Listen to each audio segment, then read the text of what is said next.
Hey everyone, welcome to Kingdom Builder TV. I'm your host, Jay Heilman. Thank you so much for joining us today. I moved to the state of Florida from Ohio in 1993 as a teenager, and one of the first things I did when I moved to Florida was I was scoping out the local radio stations, and I can tell you that I listened to a lot of them back in the day, but there was one particular radio personality that always stuck out as my favorite, and I'm actually humbled and honored to have him join me today. For a legend in Tampa Bay radio, I have Mason Dixon joining me today. Mason, how are you doing today, brother? Jay, I am doing just fine, and thank you for letting me come in and spend some time with you. Well, I appreciate you coming by. And a lot of people in radio have monikers and names they go by. How did you settle on the name Mason Dixon? Well, it's kind of funny. When I first got started in radio, went down to a little town in Grenada, Mississippi, south of Memphis, which was my hometown. Got my first job where I worked. And the guy who owned the station was not a fan of country music, so he had a little top 40 AM radio station, and he wanted us playing the hits that the Memphis radio stations played. So I was glad to jump in on that, and I did a little bit of the morning show after the farm report, and then I would come back in the afternoon and do afternoons. And we had a deal with the local record store there in Grenada to go pick up all the latest hits. So we had all the good music to play, and I was kind of looking for a name at that point, and I was using the name Jim Reed on the air, kind of based on one of the TV shows. There was a Jim Reed that was on one of those, and um, when my buddy, who kind of got me into radio and was also a manager of the band that I played in before I got into radio there in Memphis, John Darty. He was Dude Walker. He was Johnny Dark when he was in Memphis. He was Dude Walker when he left and went to Louisville. But he was leaving Louisville and going to Chattanooga. And I had regularly sent him tapes so he'd know what I sounded like and how we'd progressed. He said, "Hey, I want you to come to Chattanooga." And I said, "Fine." He said, "Well, we got to give you a flashy name." And the first thing I thought of, just south of my home there in Memphis, was the truck terminal for Mason Dixon Freight Lines. And I don't know, I don't think they're still around, but and there was a DJ in Louisville who was using the name Mason Dixon. And I threw that out to John. He said, "I think we can do that. I don't think the other guy would be upset with that." So I said, "Fine." So when I went to Chattanooga, I started as Mason Dixon, and I stayed with that. I went to New Haven after that, and my program director there said, "You need a middle name. You'll be Mason Lee Dixon." And so I used that some, and I went back to Memphis and got to work in my hometown at WHBQ for a couple of years. Met my wife, Pat. We moved out to California. I went to KCBQ, and it was Jerry Peterson was the radio name. His real name was Jerry Cagle. Most everybody knew him as that. It was our program director there. He said, "We gotta fix that Lee thing. We're gonna call you Leroy." I said, "Oh, this is crazy," but we did it anyway. We had fun with it, and I ended up going to Los Angeles, back to San Diego, and then I came to Tampa in '78, and all those different monikers stuck. And then as Q105 evolved, Scott Shannon came in. Scott had tons of great ideas. He was a fountain of great ideas.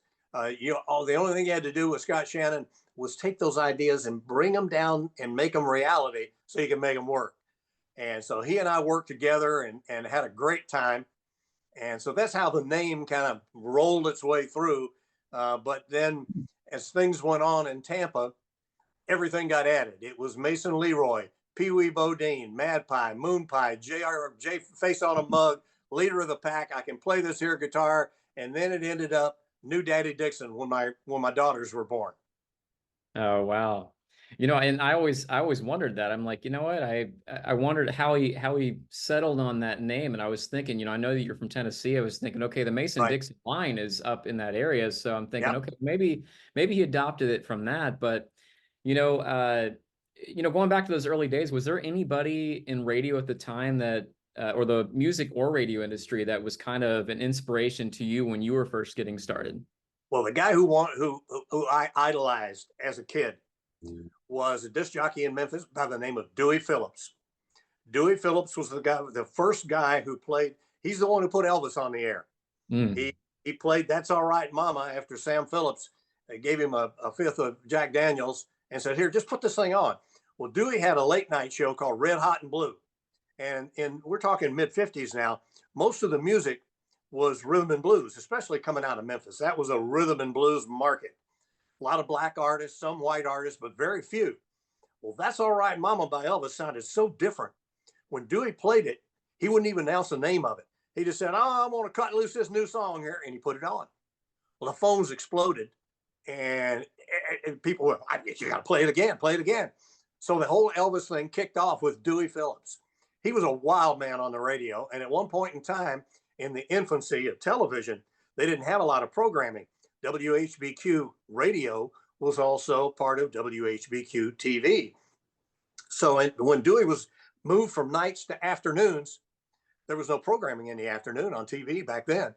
So they would run Dewey into the TV studio with the turntables and all that. He'd do a show on TV and Mm. radio at the same time, a la something we did much later in the 80s at Q105. If you remember the Q Zoo Tube, we were on Jones Intercable with our morning show uh, live and on cable at the same time. So, it kind of came full circle.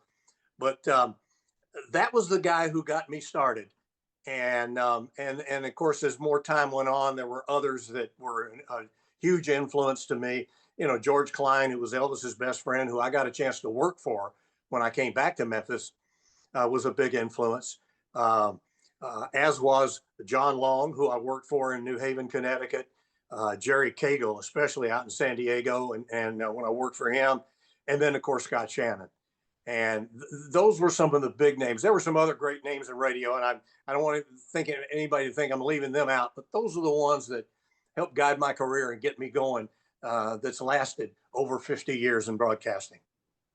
That's amazing. And not only have you been in radio for 50 years, you and your wife Pat are about to celebrate your 50th wedding anniversary. Is that correct? It's coming close. Yes, we are. We have we just hit 48, so we got two more to go, and we're 4 there. years, yeah.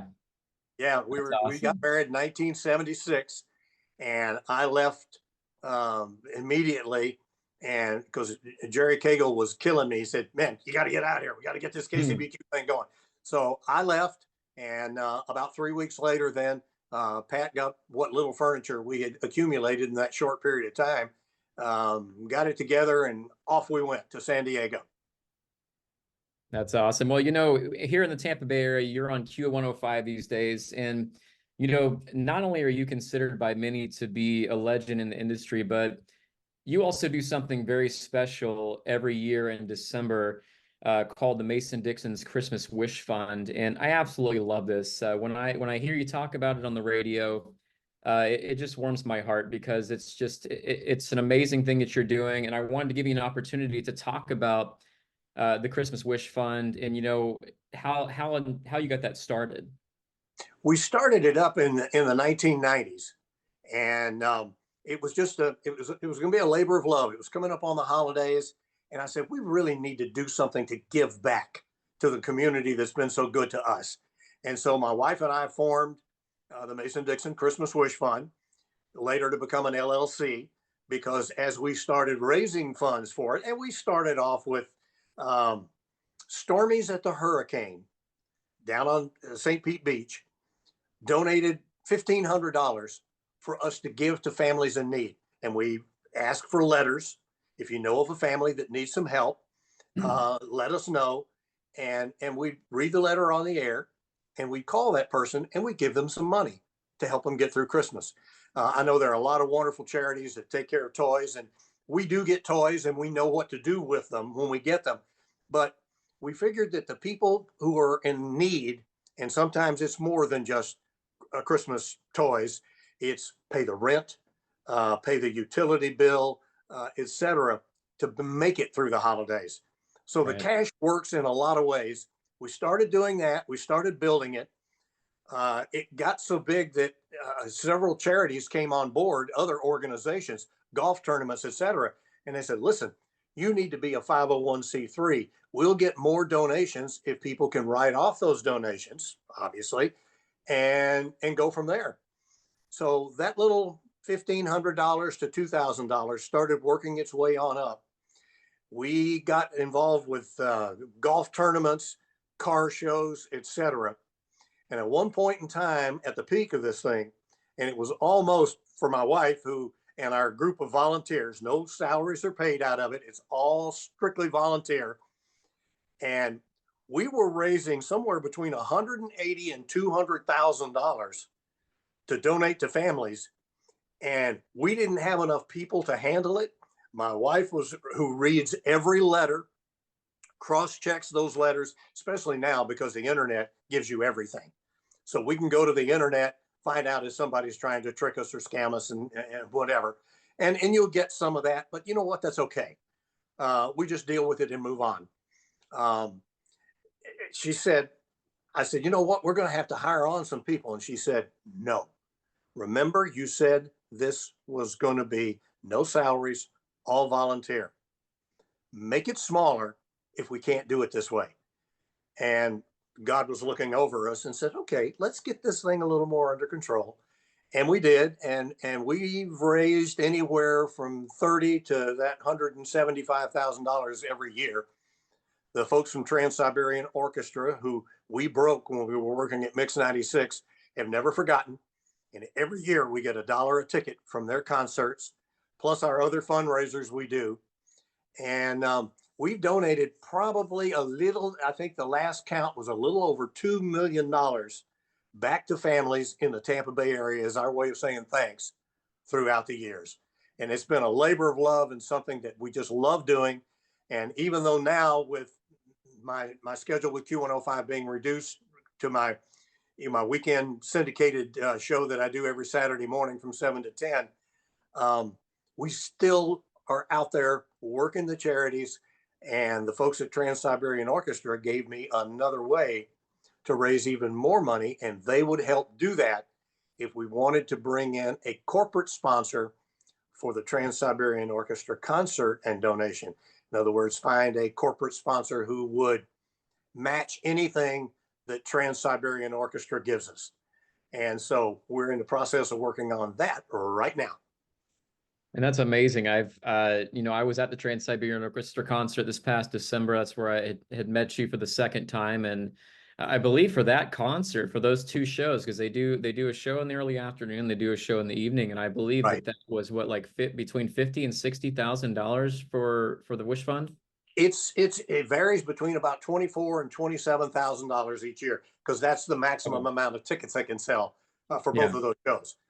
Now, as Adam Lynn, their manager, pointed out this year, he said, one of our other stations did this. I love the idea. It's perfect for you. Get one of your big sponsors, somebody who wants to step up.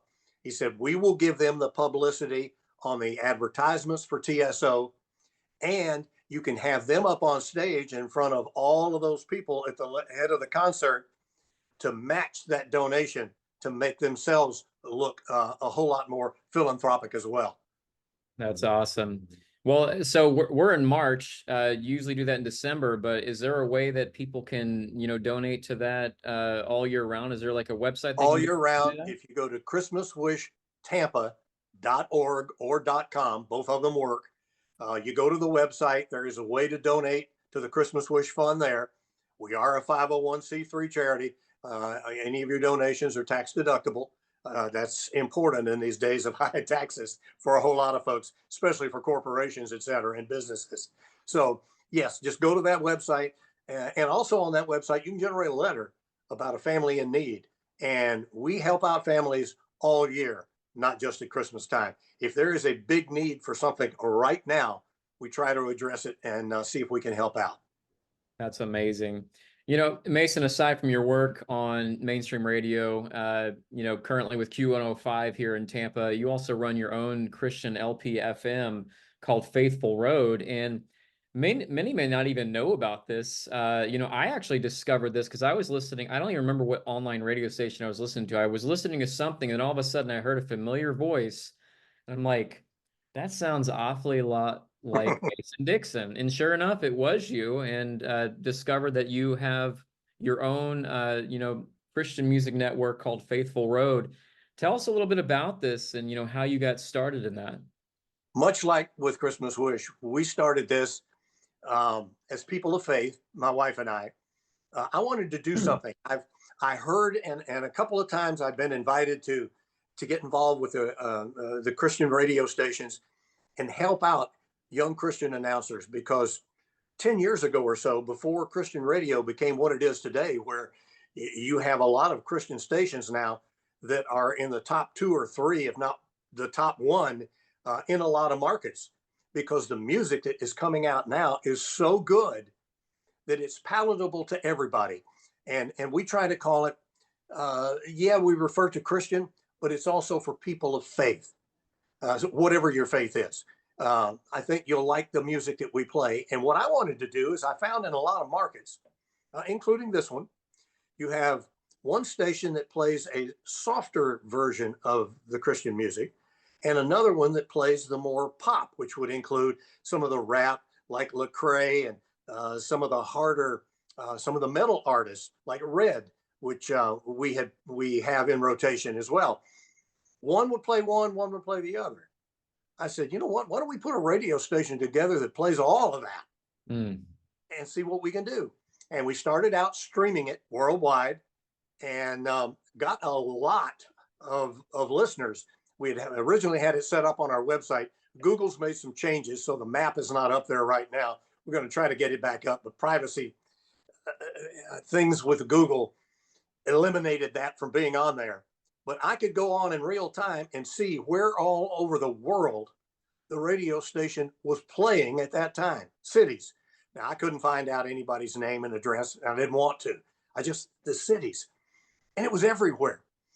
And so as time went on, we then decided to get in, when it was available by the FCC, for a low power FM, and one that was in the North Tampa area that would cover at 102.1, that would cover Lutz, Land O'Lakes, a little bit of North Carrollwood, Wesley Chapel, and New Tampa. We put in for it under our Mason Dixon Christmas Wish Fund. And we were given a license because we're a completely nonprofit. And we got that license. And then a good friend of mine was also got a low power FM for 105.1, which covers West Tampa, kind of downtown Tampa, Carrollwood, and those areas. And that one is licensed to Latino Heritage. And he was in charge of that. We worked together as a partnership. So the Faithful Road is ended up on both of those low power FMs. One carries the worldwide stream, and the other is 102.1 is dedicated. That's a dedicated signal to that frequency, and it's the Faithful Road. And here we are. We got in the radio business, and I'm loving it, because we had to tell everybody, listen, we run this station commercial free. There are expenses, so we have to pass the collection plate. And I was stunned as to what happened. Worldwide and locally, donations started coming in from people who just love what we're doing, and they don't get a chance to hear this. We were picked up internationally by Christian radio. They have all sorts of different formats of Christian. They'll have verses, they'll have speech, they'll have prayers, yada yada. But when they went for contemporary music, they picked our radio station to distribute it worldwide. And so we get donations. I get emails, I get letters. Australia, places you would not expect, Russia, the Middle East, South America, the Philippines. Some of these areas have huge Christian faith. South America, Canada. They write, they send emails, they send donations, and they have kept the Faithful Road up and running. And we are sticking right to our plan. It's all donations. No salaries are paid out of it. We only take care of our expenses for streaming, keeping the transmitters up and running, paying for all we have to pay for, and just enjoying being able to get God's message out musically.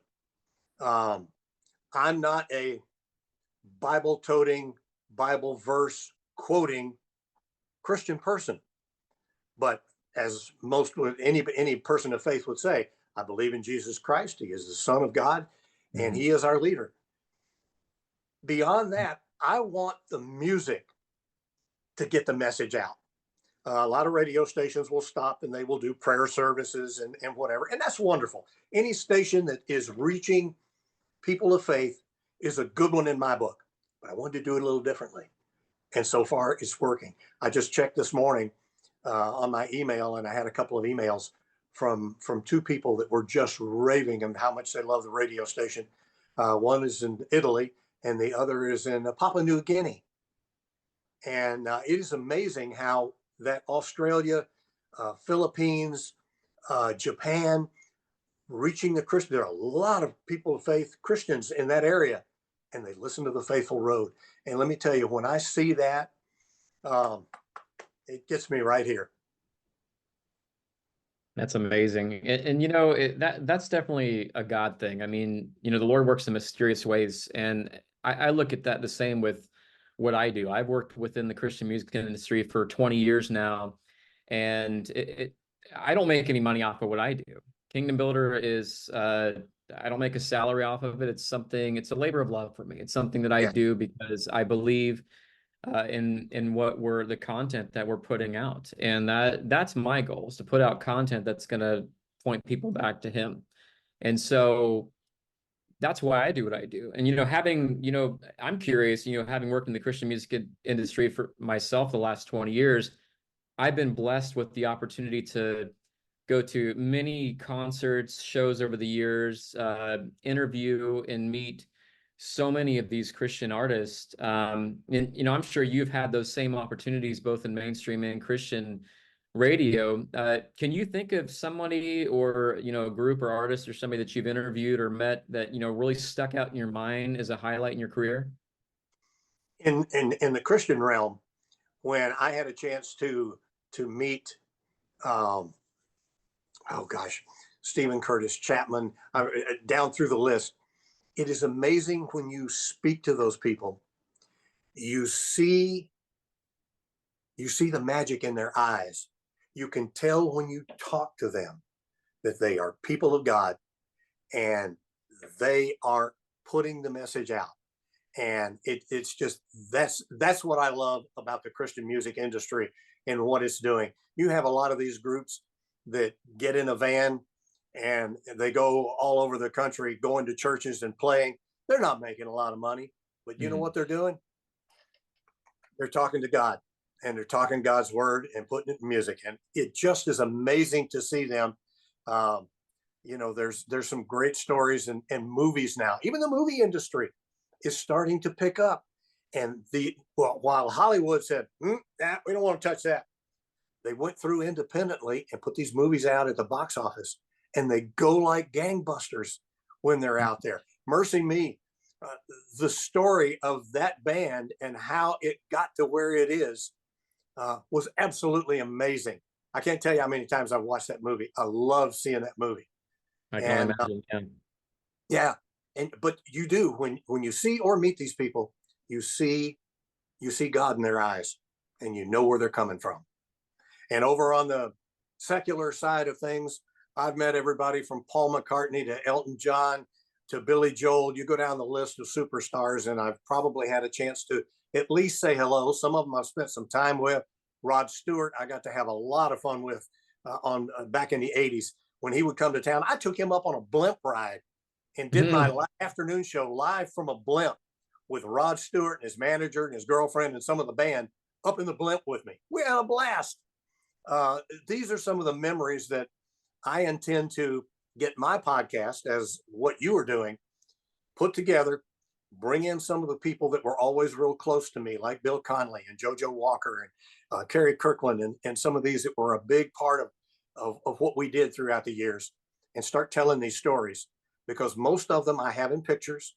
A lot of it I have in either video or audio, and I want to share that as well. So I got a lot on my plate, but I'm trying to keep all the balls bouncing and keep it all going. And the syndication of my Mason Dixon Generation 80 show, which is also a stream that I have going worldwide, as well as the Faithful Road.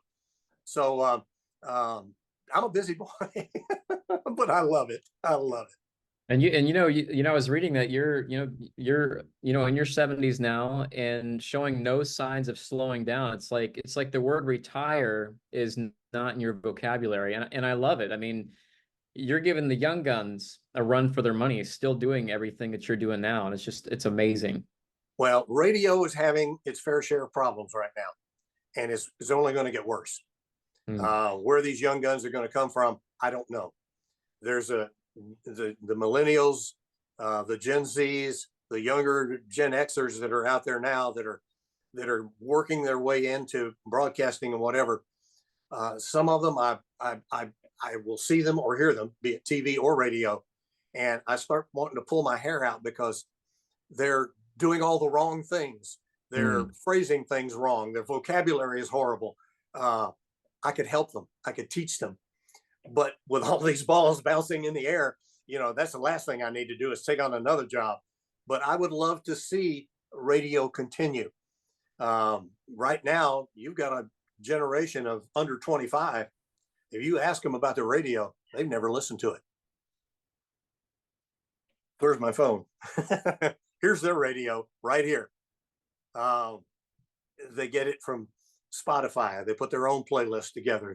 They download music and all of these things, and it's having a disastrous effect on radio.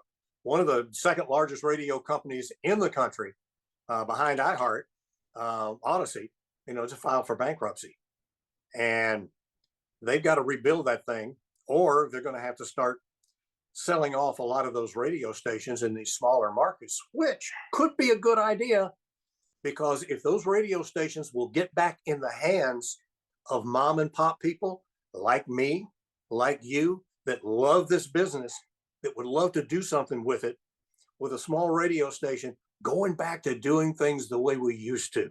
Forget the voice tracks, forget the 105 minutes of commercial free music. You can't compete with that because it's already somewhere else. Do what you do best. And what radio has done best is what got me to where I am in this industry, talking to people, bleeding with them when their hearts are ripped out because somebody in their family was killed in a traffic accident, or many times what we've done helping families that had a death in the family or someone is seriously ill, and being able to talk about that on the airway. That's the only thing that's going to keep radio going. The more they start trying to do commercial free music and long music sweeps and have a guy in Chicago voice tracking the station in Tampa or Orlando or wherever it is, you're going to die. Hmm. And I hate to see that, but I don't know if I can fix it. I'm not the one.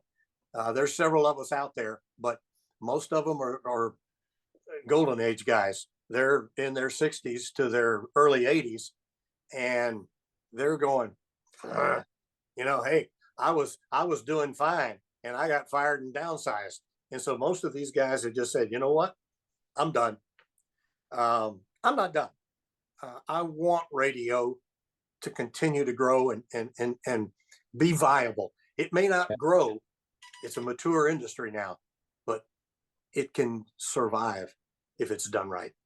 Yeah, and you're not the only one that, works in radio that's told me that. I have a good friend that works, for Joy FM, Michelle Talone. Mm-hmm. And she's told me the same thing. She says that radio even 10 years ago has been totally different than it is now. And working on the music side of everything, working with labels and publicists and stuff for the last 20 years, we started when we got music, we would get physical CDs.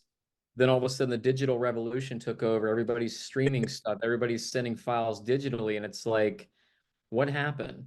I've seen a lot of these changes within the Christian music industry just in the last decade. But like you mentioned, Stephen Curtis Chapman, when you're able to meet these artists and talk with them, nicest people.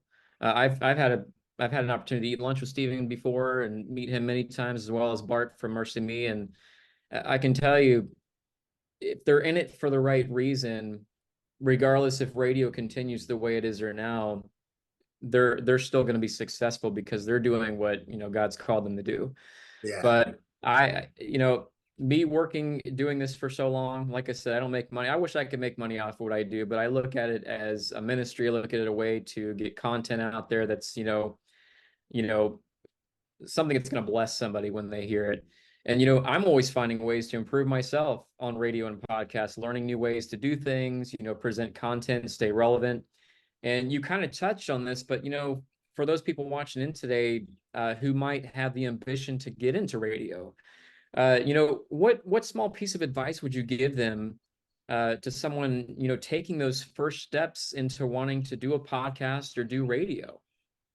The thing I would do, obviously, if they're a fan and they really want to do it, if they've listened to the jocks that are doing it right, the ones that people respect and listen to, go on the web. It's so easy now to set up your own podcast.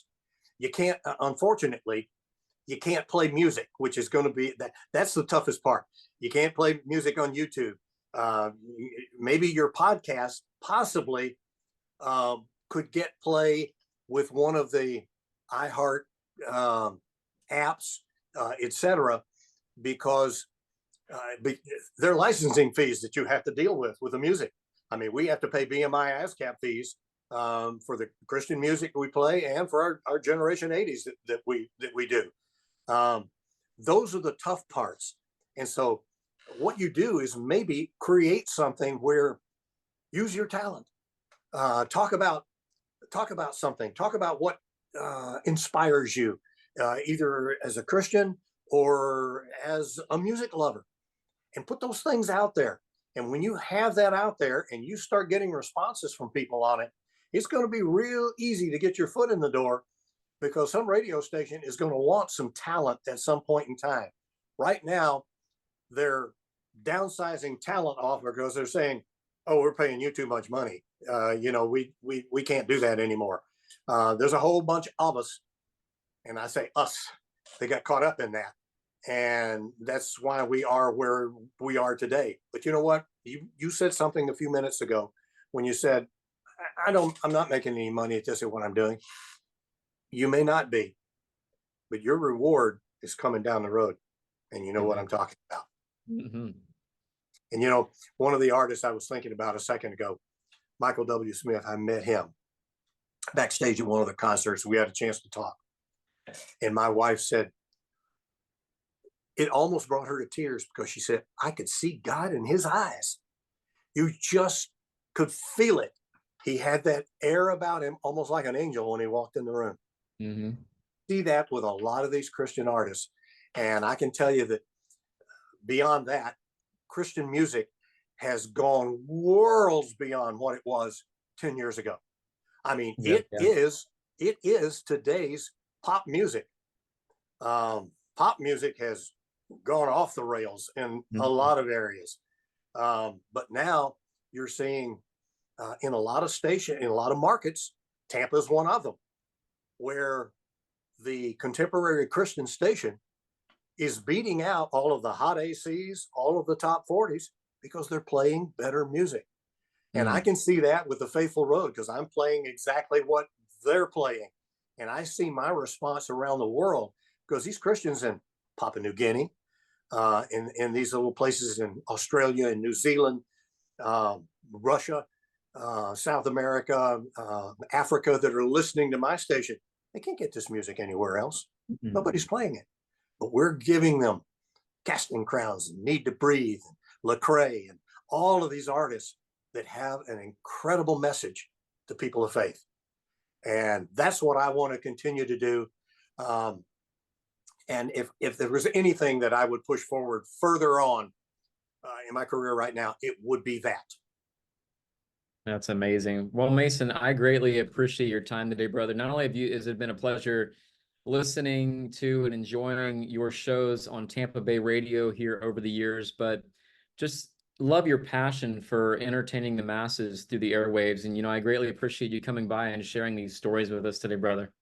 Oh, listen, it was a blessing that you reached out to me, because anytime I can get more of the word out of the good work you're doing, the good work that we're doing, and those people of faith who are working in the Christian radio stations, Spirit and Joy are great radio stations. I'm very proud to be a part of that in this market, and very proud of the part that my little low power FMs actually showed up in the Nielsen ratings. Believe it or not, low power FMs don't normally do that, but these two have, and very well, I might add. So it just drives me on further to know where I need to be going. I'm following God's path, and He's opened it up for me.